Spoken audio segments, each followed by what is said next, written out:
नमस्कार, मैं हूं पृथ्वीराज और आप देख रहे हैं पृथ्वी यात्रा। तो आज हम बात करते हैं मुसलमानों को लेकर के। मुसलमानों को कट्टरता की ओर कैसे मोड़ते हैं कुछ मुस्लिम राजनेता। एक गहरी पड़ताल हमारी होगी, इस के ऊपर हम चर्चा करने वाले हैं।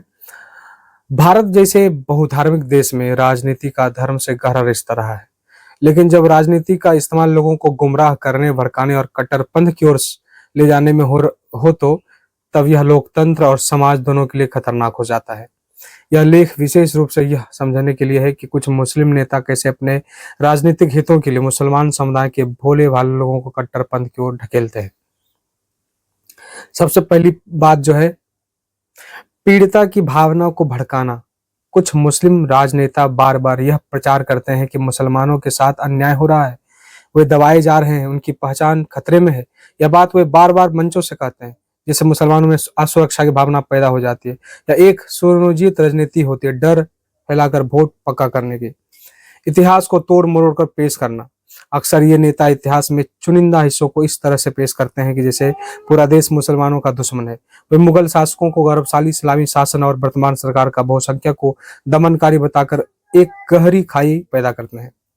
धार्मिक भावनाओं में खिलवाड़। जब भी कोई विवादित बयान या घटना होती है, जैसे पैगंबर पर टिप्पणी, ये नेता जनता को सड़क पर उतारने को उकसाते हैं, जबकि वे खुद एसी कमरे में बैठकर बयानबाजी करते हैं, भीड़ भड़काते हैं, दंगे होते हैं, नुकसान आम मुसलमानों का होता है।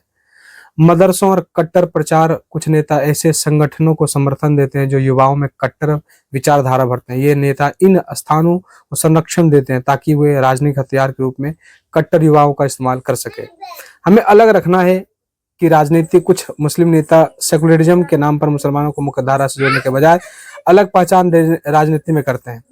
हमारा अलग त्योहार, अलग पहनावा, अलग शिक्षा प्रणाली हो, यह अलगाव ही कट्टरता को जन्म देता है। बहुसंख्यकों से डर पैदा करते हैं। वे कहते हैं कि समाधान की राह हर मुसलमान कट्टर नहीं होता, लेकिन जब कुछ नेता अपने निजी स्वार्थ के लिए पूरे समाज को जहरीले विचारों में डुबोने लगे, तब जरूरत है शिक्षा की, संवाद की और सच्चे नेतृत्व की। हमें कट्टरता की जगह समझदारी और भाईचारे को बढ़ावा देना होगा। धार्मिक पहचान के नाम पर राजनीति करने वालों को पहचानिए और अपनी विरोध जारी रखिए उस व्यक्ति के साथ। अगर आप चाहे तो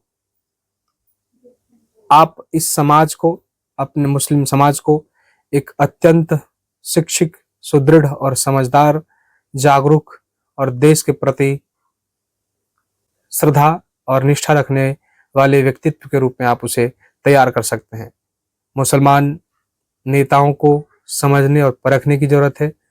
आप सबको तय करना होगा कि कौन मुसलमान नेता हमारे हित के लिए काम कर रहा है और कौन सिर्फ हमें भड़काने के दिशा की ओर चल रहा है। मैं चाहता हूं कि मुसलमान अपने वास्तविक स्वरूप को पहचाने, अपने वास्तविक जो उसके दायित्व बनते हैं अपने देश के प्रति, उसको समझे और देश की प्रगति और उन्नति में अपना योगदान देता रहे। बस इतना ही कहूंगा कि आप अपने विवेक, अपने बुद्धि का इस्तेमाल करें, किसी के भड़कावे में ना आए।